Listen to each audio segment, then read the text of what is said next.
말씀 가지고 자비로운 대제사장이라고 하는 제목으로 말씀을 드리겠습니다. 오늘 읽었던 이 단락에 보니까 예수님이 대제사장 되신다라고 하는 내용이 핵심입니다. 성경의 참 중요한 가르침이죠. 근데 때로는 우리가 이와 같은 내용들을 읽어가면서 So what? 그래서요? 라고 하는 물음을 던질 때도 있습니다. 태어나서 대제사장을 한 번도 본 적이 없고 대제사장의 역할이 구체적으로 무엇인지를 그냥 들어서 아는 정도이지 우리가 체득한 것이 하나도 없기 때문에 2000년 전에 팔레스타인에 있었던 그 제사 제도가 오늘날 나의 삶과 무슨 상관이 있습니까? 라고 하는 물음을 던질 수도 있습니다. 신약 성경이 27권으로 되어 있습니다. 근데 그 중에서 예수님의 대제사장 되심에 대해서 아주 분명하게 적고 있는 성경은 딱 한 군데밖에 없습니다. 히브리서에서만 이야기하고 있습니다. 왜 그럴까요? 예수님 당시에 이미 대제사장이 있었습니다. 복음서에 보게 되면 그 사람의 이름까지 나옵니다. 누군가요? 가야바라고 하는 사람이 예수님 당시에 대제사장이었습니다. 유대인들은 예수님이 어떤 분이었는지를 너무너무 잘 알아요. 목수의 아들로 태어나서 또 아버지가 했던 그 일을 공생애 이전까지 하셨겠죠. 평범한 사람, 예수를 향해서 대제사장이다 라고 이야기하는 것 자체가 어울리지 않는 것 같습니다. 그러나 히브리서에서는 예수님을 향해서 아주 분명하게 대제사장이시다 라고 이야기할 뿐만 아니라 예수님이 이 땅의 대제사장보다 더 우월하시다, 더 뛰어나시다 라고 그렇게 이야기를 하고 있습니다. 오늘 우리가 이 예수님의 대제사장의 세 가지 특징에 대해서 살펴보려고 합니다. 오늘 읽었던 말씀에 우리가 이 말씀을 풀이할 때 핵심이 되어지는 구절이 있다면 그것은 바로 5절입니다. 어떤 단어일까요? 이와 같이라고 하는 단어가 이 구절을, 이 단락을 이해하는데 핵심적인 실마리를 제공해 주고 있습니다. 1절부터 4절까지에서는 이 땅의 대제사장의 세 가지 특징에 대해서 이야기를 합니다. 이 세 가지 특징을 이야기하는데 첫 번째가 하나님과 사람 사이의 일을 하기 위해서 사람으로부터 선택되어진 사람이 바로 대제사장이다. 두 번째가 뭔가요? 이 대제사장은 사람과 일체감을 가져야 된다.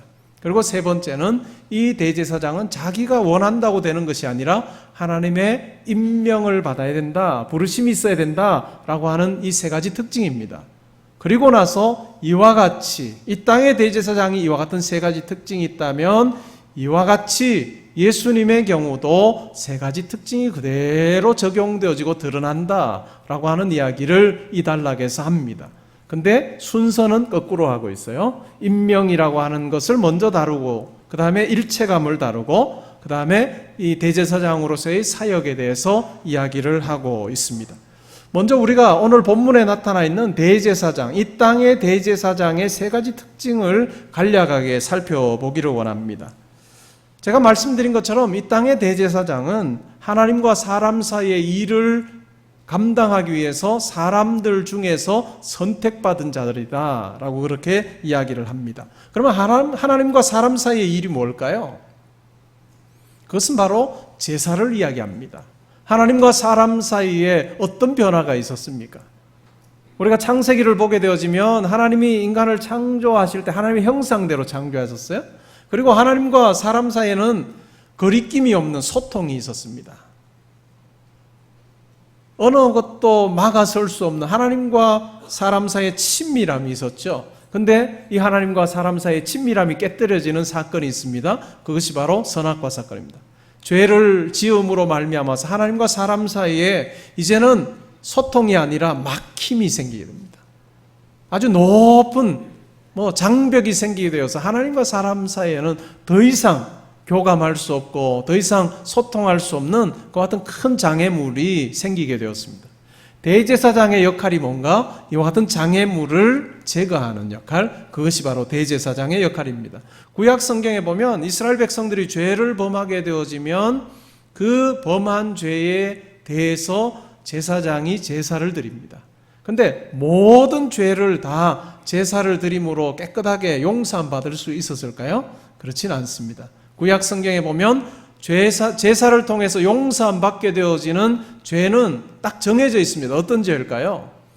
모르고 지은 죄, 부지불식간에 지은 죄, 고의로 짓지 않은 죄인 거예요. 그리고 미혹되어져서 지은 죄입니다. 아주 조직적이고 체계적으로 주도 면밀하게 지은 죄에 대해서는, 그리고 그 죄를 범하고 나서 내가 잘못했구나 라고 하는 회개의 마음도 없는 그 사람에 대해서는 제사를 통해서 하나님께서 용서하지 않으셨습니다. 모르고 지었고 미혹되어 지었고 또 그런 어떤 상황 가운데, 그리고 나서 죄 짓고 나서도 자기가 잘못했음을 알게 되어질 때 제사장에게 가서 그것을 이야기하고, 제사장이 대신해서 그 사람을 대신하여 동물을 잡아 드림으로 하나님 앞에 제사를 드리면 하나님께서 그 제사를 받으시고 그 죄를 지은 자의 죄를 용서해 주셨습니다. 제사장의 직무가 바로 이와 같은 것입니다. 그러다 보니까 두 번째로 제사장은 어떠해야 될까요? 두 번째로 제사장은 이 자기 죄를 범하고 자기에게 나와서 제사를 드리려고 하는 그 사람을 용납할 줄 알아야 됩니다. 그 사람과 일체감을 가져야 하는 것이죠. 오늘 읽었던 본문에도 보니까 2절에 그렇게 이야기합니다. 그가 무식하고 미혹된 자를 능히 용납할 수 있는 것. 이것이 대제사장이, 제사장이 가져야 되는 마음이라고 할 수 있습니다. 근데 이 용납한다라고 하는 이 말은 번역하기가 굉장히 까다로운 단어입니다. 왜 까다로울까요? 자주 등장하지 않아요. 그래서 용례가 그렇게 많지 않은 단어입니다. 어떤 영어 성경에서는 친절하게 대하다라고 하는 말로 번역하기도 했습니다. 미혹되어져서 또 무식하고 미혹되어진 자들이 자기에게 나올 때 친절하게 대하는 그것이 바로 제사장의 그 마음, 자세다라고 그렇게 이야기를 하고 있습니다. 근데 이 용납하다라고 번역되어진 이 단어를 그 당시 헬라 문화권에서 한번 생각을 해보면 이렇습니다. 헬라 사람들이 생각했던 덕이라고 하는 것은 중용입니다. 양극단을 취하지 아니하고 양극단을 피하고 가운데의 어떤 부분, 그 입장을 지닌 그것이 바로 덕이라고 생각했어요. 그래서 중용의 덕을 아주 강조를 많이 했습니다. 이런 어떤 용납하다라고 하는 것을 이런 어떤 중용의 덕의 차원에서 이해를 해보고 감정적인 어떤 차원에서 이해를 해보면 어떤 걸까요? 감정의 한 극단에는 뭐가 있을까요? 분노가 있습니다. 무지해서 죄를 범한 자, 그리고 또 미혹되어서 죄를 범한 자, 그가 하나님께 범죄한 자가 제물을 가지고 제사를 드리러 나오게 되어질 때 이들을 향해서 분노를 폭발하지 않는 것. 이런 무식한 사람. 왜 지난번에도 동일한 죄를 지어놓고 또다시 이런 죄를 범하는가라고 분노를 폭발하지 아니하는, 그것이 한 극단인데 그 극단을 피하는 거예요. 또 다른 것은 무엇일까요? 이 분노를 표현하고 자기의 감정을 그대로 드러내는 것과 정반대편에 있는 게 뭘까요? 아주 무감각한 거예요. 냉정하도록 아무런 감정을 느끼지 못하는 것. 그러니까 대제사장으로서 그 제사를 드리지만 그 사람의 마음과는 전혀 상관없이 기계적으로 제사를 드리는 것. 그와 같은 것도 피해야 된다라고 이야기합니다. 그러니까 무관심과 분노를 폭발하는 이와 같은 것을 다 피하고 죄인의 그 마음이 고스란히 자기의 마음이 되어져서 그 심정으로 제사를 드릴 수 있는 일체감을 가지는 사람, 그 사람이 바로 제사장이고 대제사장이 되어야 된다라고 그렇게 말하고 있습니다. 근데 그가 그렇게 할 수 있었던 건 뭐죠? 죄인들을 용납할 수 있었던 이유가 뭐라고 이야기합니까? 자기도 죄인이기 때문입니다. 자기도 연약하기 때문에, 자기도 하나님 앞에서 그와 같은 죄를 범하고 살아가는 자이기 때문에 그렇게 용납할 수 있다라고 이야기를 합니다. 그리고 세 번째로 대제사장의 특징이 있다면 세 번째는 자기가 선택하는 게 아닙니다. 자기가 선택하는 것이 아니라 하나님의 부르심, 하나님의 임명 가운데서 대제사장이 주어진다. 그 직분을 감당하게 된다라고 이야기를 합니다. 성경에 보면 아론을 하나님께서 대제사장으로 삼으셨습니다. 제사장 삼으셨죠? 그리고 그의 아들들을 삼으셔서 제사장 직분을 감당하게 하셨습니다. 그리고 나서 솔로몬 때를 지나게 되어지면서 그 이전에 야곱의 12아들들 중에서 또 누구를 선택하셔서 제사장 직분을 감당하게 하세요? 레위를 선택하십니다. 그리고 레위의 자손들을 통해서 제사장 직분을 감당하게 하시죠. 그리고 다윗과 솔로몬 시대를 이제 지나면 이제 성전이 건축되어지죠. 성전이 건축되어지면서 아주 대제사장 라인이 더 분명하게 세워지게 되는데, 사독 계열의 제사장들이 이제 대제사장이 됩니다. 대제사장은 한 사람밖에 없어요. 한 사람밖에 없고 수많은 제사장들이 있는데, 이 대제사장은 솔로몬 시대 이후로부터 주전 2세기 중반까지는 사독 계열의, 사독이라고 하는 사람의 후손들 중에서만 대제사장으로 세워집니다. 그러니까 제사장의 레위 지파 중에서도 많은 계열들이 있는데, 그 중에서도 솔로몬 시대 이후로부터 해서 주전 2세기 중반까지는 사독 계열의 대제사장들만 세워졌습니다. 근데 주전 2세기 중반에 아주 큰 변화가 한번 일어납니다. 그때가 어떤 때냐면, 시리아가 헬라 정책을 펴면서 팔레스타인, 이 유대 지역에 계속해서 영향력을 미칠 때입니다. 안티오쿠스 에피파네스 4세라고 하는 이 왕이 헬라 정책을 아주 강하게 밀어붙였습니다. 그래서 이전에는 유대인들의 그 고유한 어떤 신앙, 그리고 관습, 이러한 것을 인정했다가 2세기 중엽에 이 사람이 계속해서 이 헬라 정책을 이 유대인 지역에도 계속해서 사용하려고 합니다. 그러면서 마찰이 생기게 되죠. 그때 어떤 일들이 일어날까요? 그 유대 지역에 살던 기득권층, 제사장들과 또 부자들, 그 당시에는 왕이 없잖아요, 유대 지역에. 그러다 보니까 이 사람들이 그 사회를 유지해 가고 있는데, 시리아의 왕의 인정을 받아야 제사장으로 대제사장으로 세워지는 일들이 있게 되어졌습니다.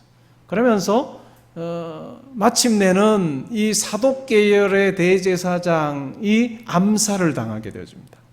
그리고 나서는 사독 계열이 아닌 다른 계열의 대제사장이 되게 되는 거예요. 제사장이 대제사장이 되는 일이 생겨나게 되었습니다.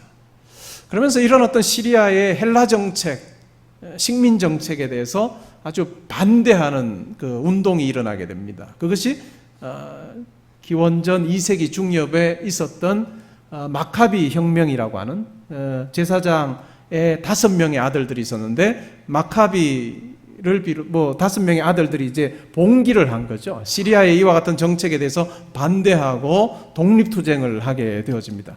그러면서 한 100년 정도, 1세기, 주전 1세기 한 중반까지 한 100년 정도 굉장히 독자적인 어떤 그 자치권을 가지게 되어지는 시기가 있습니다.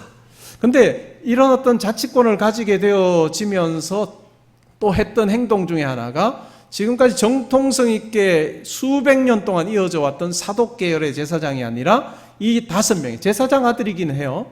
근데 이 5명 중에서 시몬이라고 하는 사람이 대제사장이 됩니다. 사독 계열이 아닌 거죠. 이런 어떤 그 분위기 가운데서 정통성을 고수해야 된다라고 생각했던 많은 사람들이 반발하게 되어집니다. 그래서 한 집단이 뛰쳐져 나가서 사막에 이제 공동체를 형성하게 됩니다. 그 공동체가 쿰란 공동체고, 또 우리가 흔히 말하는 에세네파라고 하는 1세기 중반 정도까지 존재했던 에세네파입니다. 그래서 그 사람들은 이제 자체에서 활동을 하면서 자체적으로 신앙생활을 모여서 하게 되어진, 그것이 사해사본이라고 해서 20세기 중반에 이제 동굴에서 발견되어지게 되었습니다. 왜 그러면 그 사람들이 뛰쳐져 나갔을까요? 뛰쳐져 나간 이유는 딱 하나입니다. 물론 여러 가지 이유가 있습니다. 그 중에 아주 중요한 이유가 뭐냐면, 하나님께서 임명하지 않으셨던 대제사장, 사독 계열을 통해서 하나님께서 계속해서 대제사장을 임명하셨는데, 사독 계열이 아닌 대제사장이 드리는 제사를 과연 하나님께서 받으시겠는가? 합법적이지 않은, 정통성이 없는 대제사장이 드리는 제사, 속죄 제사를 과연 하나님께서 받으시고 그 죄를 사해 주시겠는가? No! 라고 생각을 해서 그들이 뛰쳐나갔습니다. 그만큼 대제사장이라고 하는 하나님의 임명이 있어야 된다라고 하는 것이 유대인들에게는 굉장히 중요한 그와 같은 생각이었습니다. 세 가지를 말씀드렸죠. 대제사장의 특징은 1절에 나오는 것처럼 하나님과 사람 사이에 관한 일을 하면서 사람으로부터 선택되어진.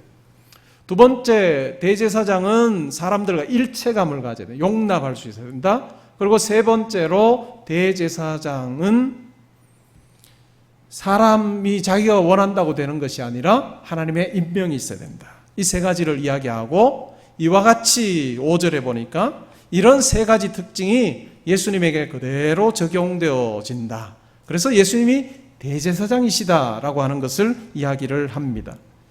역순으로 이야기해요. 5절, 6절에서는 이 예수님을 하나님께서 자기의 대제사장으로 삼으셨다라고 이야기합니다. 시편 2편 7절에 보면 너는 내 아들이라 오늘 내가 너를 낳았도다 라고 하는 이 말씀을 하십니다. 계속해서 하나님께서는 예수님을 향해서 너는 내 아들이다 라고 말씀을 하셨습니다. 예수님께서 이 땅에 오시기 전에도 예수님은 하나님의 아들이셨습니다. 그런데 이 땅에 계시는 동안에 예수님을 향해서 하나님께서 넌 내 아들이다 라고 분명하게 말씀하신 사건이 두 번 있습니다. 언제일까요?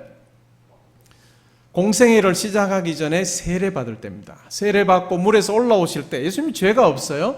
예수님의 세례는 죄를 깨끗하게 하는 세례가 아니라 하나님의 부르심 앞에 순종하는 결단의 세례라고 할 수 있습니다. 하나님께서 나를 부르셔서 공생의 사역을 감당하게 하시니 제가 하나님의 뜻에 철저하게 순종하겠습니다 라고 하는 결단의 세례입니다.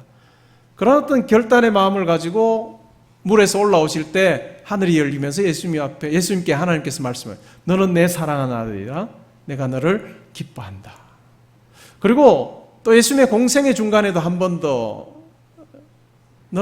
이는 내 사랑하는 아들이다 라고 하는 말씀을 한 번 더 하시고 그때는 예수님께 하시지 않고 변화산에서 모세와 엘리야와 함께 예수님께서 변모되셔서 대화를 하십니다. 그 장면을 누가 보았습니까? 예수님의 세 제자가 보았습니다. 그때 하나님께서 하늘에서 이 음성을 들려주시는데 제자들에게 듣게 하십니다. 이는 내 사랑하는 아들이다. 너희들은 그의 말을 들을지어다 라고 그렇게 말씀하십니다. 하나님께서는 예수님의 이 순종의 어떤 모습 속에서 여러 차례 내 사랑하는 아들이다, 내 사랑하는 아들이다 라고 말씀하셨습니다.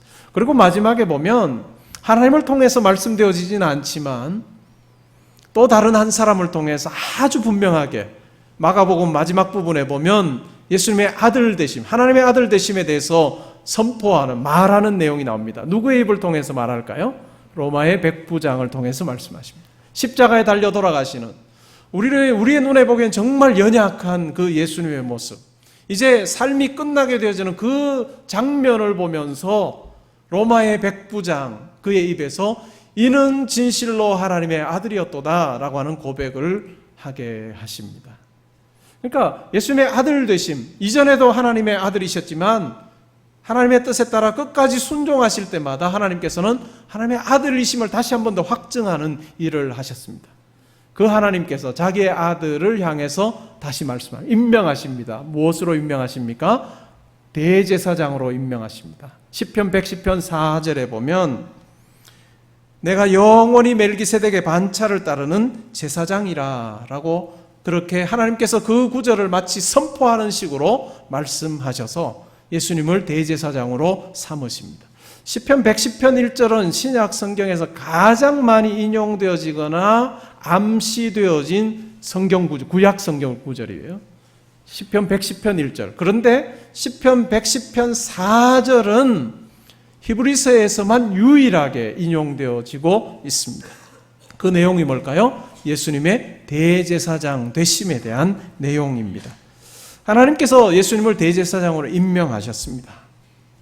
두 번째는 이 예수님은 사람들과 일체감을 가지셨습니다. 일체감을 가지셨는데 이 2절에서는 용납하다라고 하는 단어를 썼습니다. 이 땅의 대제사장을 이야기하면서 이 연약하고 미혹된 자들, 무식하고 이 미혹된 자들을 용납한다라고 그렇게 이야기를 하는데 예수님의 대제사장직을 설명하면서는 4장에서 설명했지만 15절에 보면 우리의 연약함을 동정한다 공감한다라고 하는 단어를 사용합니다. 두 단어가 달라요.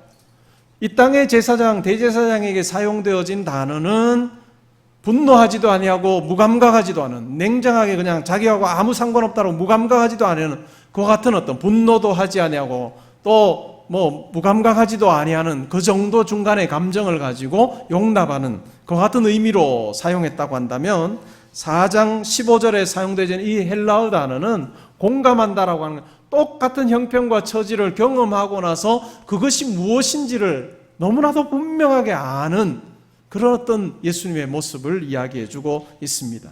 그러면서 오늘 우리가 읽었던 본문에 보니까 인간의 모든 고통을 아시는 대제사장에 대해서 이야기를 합니다. 육체에 계실 때 죽음의 자리까지 내몰리셨습니다. 그러면서 어떻게 하십니까? 심한 통곡과 눈물과 간구로 소원을 올려드립니다. 그래서 예수님의 경건하심을 통해서 하나님의 들으심을 받았습니다. 하나님이 인정을 하셨습니다. 근데 이 심한 눈물과 통곡과 간구가 어떤 사건을 암시하는 걸까요? 죽음 바로 직전에서 하나님을 향해서 부르짖었던 겟세마네 동산에서의 기도를 연상시켜 줍니다. 겟세마네 동산에서 이제 얼마 있지 않으면 십자가에 달려 돌아가셔야 돼. 그때 어떻게 기도하십니까? 아버지여, 이 잔을 나에게서 옮겨주십시오. 내가 죽지 않게 해주십시오. 죽음의 고난을 피하게 해주십시오. 그렇게 간구하죠.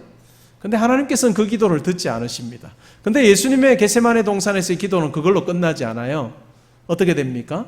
결국은 하나님의 뜻에 따르겠습니다라고 하는 기도를 하고 마칩니다. 아버지여, 내 원대로 하지 마시고 아버지의 뜻대로 하여 주옵소서. 이 기도를 올려드리는데 이게 그냥 냉랭하게 기도했을까요? 자기의 죽음 바로 앞에서 통곡하고 눈물로 간구했던 그 예수님의 모습, 그 속에서 죽음 앞에서 두려워하는 우리의 어떤 그 감정까지 예수님께서는 그대로 다 하시는, 우리와 일체감을 가지신, 혈과 육을 지니신 그 같은 대제사장이심을 잘 보여주고 있습니다. 근데 자기의 뜻을 구하지 아니하고 끝까지 순종하심으로 말미암아 우리의 영원한 구원의 근원이 되셨다라고 말씀은 이야기를 합니다. 그리고 세 번째로 예수님께서는 사람과 하나님 사이에 가로막힌 이 죄의 문제를 해결하기 위해서 대제사장이 되셔서 히브리서 7, 8, 9, 10장에 보면 완전한 한 번의 제사를 통해서 우리의 죄 문제를 완전히 해결해 주셨습니다. 목사님, 그런데 예수님의 대제사장 되심이 우리와 뭔 상관이 있나요? 세 가지 특징이 뭔 상관이 있나요? 라고 생각되어질 분들이 계실지 모르겠습니다. 근데 가만히 한번 이렇게 생각해 볼까요?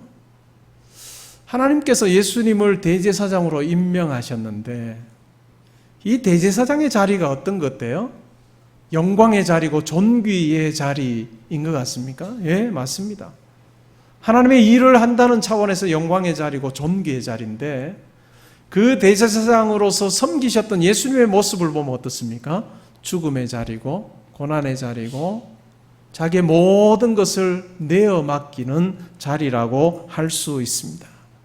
자기의 사랑하는 아들을 대제사장 삼음으로 그와 같은 자리에 세워두시는 하나님의 아버지의 마음을 우리는 한번 생각해 보면 좋겠습니다. 우리가 오늘 이 말씀을 통해서 하나님 아버지의 마음 어떻게 설명드릴 수 있을까 참 많은 고민을 했습니다. 그러면서 여러분들도 아실 법한 내용을 우리가 다시 한 번 더 이야기하면 좋겠다라고 하는 생각이 들었어요. 70대의 아버지 그리고 30대의 아들이 대화를 합니다. 두 사람이 마루에 앉아 있는데 마당에 새 한 마리가 날아왔습니다. 70대 아버지가 30대 아들에게 묻습니다. 야, 저 새가 뭐냐? 아버지, 까치예요. 또 시간이 조금 더 지났습니다. 아버지가 또 아들에게 묻습니다. 야, 저 새 이름이 뭐냐? 까치라고 제가 말씀드렸잖아요. 또 조금 더 시간이 흐릅니다. 또 아버지가 아들에게 또 묻습니다. 아들아, 저 새 이름 뭐냐? 아들이 분노가 폭발합니다. 아버지, 제가 두 번이나 말씀드렸는데 또 묻냐고. 까치라고요. 이젠 더 이상 묻지 마세요. 며칠이 흘렀습니다. 우연히 이 아들이 아버지의 일기장을 보게 되었습니다. 자기가 5살 때 있었던 일을 아버지가 적어놓은 내용이었어요. 그 내용을 읽으면서 이 아들이 정말 많은 것을 느꼈습니다. 그 내용에 이렇게 적혀 있습니다. 내 아들이 이제 5살이 되었다. 태어나서 지금까지도 건강하게 잘 자라는 거 보니 내 마음이 참 좋다. 근데 오늘은 아들과 마루에 있는데 새 한 마리가 날아왔다. 그리고 아들이 나에게 물었다. 아빠, 저 새 이름이 뭐예요? 까치야. 시간이 지나서 또 아들이 또 물었다. 아빠, 저 새 이름이 뭐예요? 까치야. 또 물었다. 까치야. 내가 그날 30번이나 까치라고 이야기를 해주었다. 그런데 그렇게 묻는 아들이 절대로 밉지도 않았고 대견스러웠다. 자기가 알기 위해서 호기심을 가지고 끝까지 묻는 그 모습을 보며 얘 앞으로 큰일 하겠다 하는 생각을 했다. 아들이 그 일기장을 읽으면서 자기가 얼마 전에 했던, 아버지에게 했던 그 일이 떠올랐습니다. 카카오톡에 간혹 돌아다니는 이야기인데요. 저의 이 이야기를, 이 내용을 들으시면, 야, 목사님이 이 이야기 오늘날에 접목시키려고 수고 많이 했구나. 좀 알아주세요. 대제사장이 우리하고 뭔 상관이 있는지. 내용이 어려운 게 아니라 이게 뭐다라고 설명이 참 어려웠어요. 카카오톡에 돌아다닌 내용 중에 아버지와 아들의 대화 내용이 있습니다. 이제 초등학교 6학년이 된 아들에게 아버지가 묻습니다. 사랑하는 아들아, 내가 이제 벌써 6학년이 되었구나. 아빠가 돈 많이 벌면 너 뭐 해주면 좋겠냐? 아들이 답합니다. 아빠, 나 최신 스마트폰하고 정말 좋은 운동 하나 사줘요. 그래, 내가 돈 많이 벌면 사주마. 아들이 대학 들어갈 때가 됐습니다. 대학에 입학을 했습니다. 아버지가 묻습니다. 사랑하는 아들아, 네가 이제 벌써 대학생이 되었구나. 아빠가 뭘 해주면 좋겠냐? 대학 다니는 동안 외국에 가서 연수도 한번, 어학 연수 한번 하면 좋겠어요. 그리고 아빠 돈 조금 더 되면 버스 타고 다니고 지하철 타고 다니기 힘드니 차도 하나 뽑아주세요. 그래, 내가 여력이 되면 해주마. 아들이 이제 장가들 갈 나이가 되었습니다. 사랑하는 아들아, 내가 이제 벌써 커서 장가 갈 때가 됐구나. 뭘 해주면 좋겠냐? 결혼 자금도 많이 필요하겠네. 아버지, 다른 사람 보기에 너무 꿀리지 않게 그렇게는 해주세요. 그래, 내가 노력하마. 아들도 나이가 들고 아버지도 나이가 듭니다. 아버지는 점점 힘을 잃어가고 이제 이 아들은 이제 직장 생활하면서 점점 더 이제 벌어가는 게 많죠. 아들아, 내가 점점 힘은 잃어가는데 네가 큰 집으로 이사한다니 내가 뭐 해주면 좋겠냐? 아버지, 이제 거실이 넓어지는데 소파 좋은 것 하나 사주세요. 그래, 내가 해주마. 시간이 또 흘렀습니다. 아들에게 이야기합니다. 이제 내가 정년 퇴직을 하게 되어서 내가 너에게 이제 더 이상 해줄 건 없어 보인다. 그냥 미리 준비해두었던 연금 내가 조금 받아서 내가 먹고 살 건 될 것 같은데 걱정은 안 해도 되겠다. 아들의 대답은 굉장히 짧습니다. 네. 그리고 얼마 지나서 아버지가 아들에게 이야기합니다. 얘야, 내가 먹고는 살겠는데, 근근히 먹고는 살겠는데, 내가 나이가 드니 몸도 쑤시고 아프고 병든 데가 많아지는구나. 약값도 들고 병원비도 드는데 네가 좀 도와줄 수 있겠냐? 아들이 말합니다. 아니, 그렇게 흔한 보험 하나 미리 들어놓지 않고 뭐 했어요? 나도 지금 아이들 기르느라 힘들어 죽겠는데 내가 해줄 수 있는 건 별로 없을 것 같고요. 이번만이에요. 많이 못 해드려요. 아버지와 아들의 대화입니다. 부모의 마음, 모든 걸 아껴가면서 자기를 위해서 쓰지 않아도 자식들을 위해서 쓰고 싶은 마음, 주고 싶은 마음, 그게 부모의 마음 아니겠습니까? 우리를 사랑하는 하나님의 마음, 부모의 마음을 통해서 조금은 이해할 수 있을 것 같습니다. 자기 사랑하는 아들을 대제사장 삼으시는데, 그 대제사장 삼으시는 것이 영광과 존귀의 자리가 아니고 떵떵거리면서 큰 소리치는 영광의 자리, 존귀의 자리가 아니라 하나님의 형상대로 지음받은 우리, 죄 가운데 살아가고 하나님 없이 살아가면서 정말로 비참한 삶을 살아가는 우리를 구원하시기 위해서 자기 아들을 죽음의 자리로 내어주는 그 아버지, 하나님 아버지의 사랑, 고난의 자리에서 우리를 대신하여서 살찌끼고 피 흘리는 그 자리까지 자기의 사랑하는 아들을 내어주시는 그 하나님의 마음, 그것이 바로 대제사장 삼으시는 하나님의 심정 아닐까요?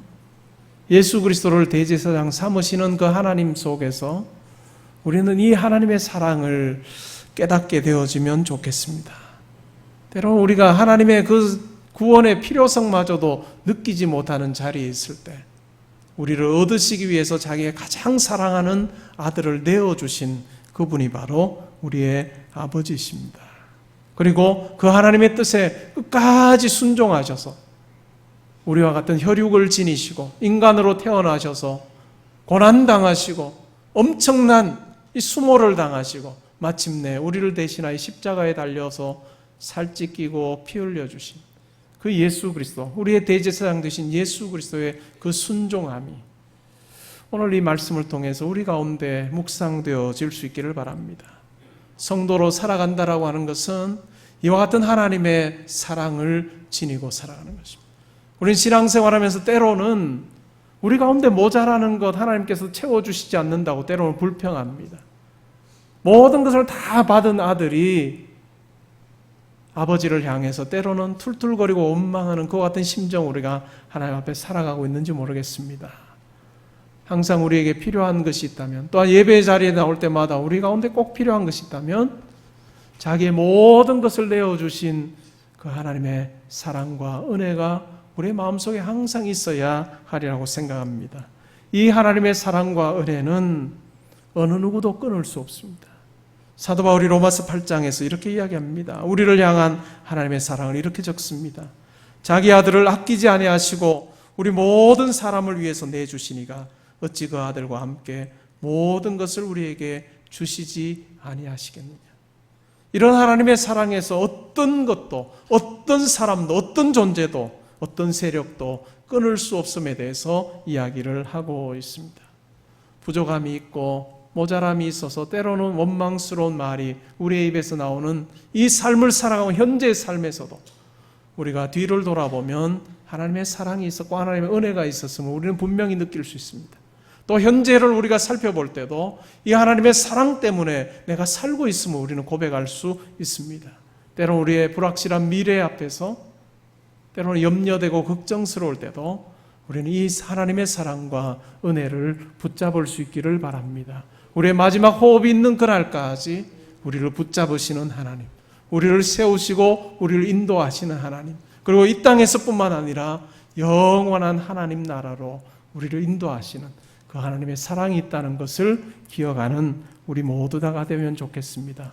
하나님의 뜻에 따라 철저하게 순종하시고 또한 우리를 하나님께로 인도하시기를 원하시는 긍휼하심을 받고 때를 따라 돕는 은혜를 얻기 위하여 은혜의 보좌 앞으로, 아버지 보좌 앞으로 우리를 인도하시는 예수 그리스도 힘입어서 고아처럼 살지 아니하고 은혜 없는 자처럼 살지 아니하고 은혜 입은 자처럼 살아갈 때 우리의 삶 가운데 항상 은혜가 있고 감사가 있는 삶을 살게 되시리라 믿습니다.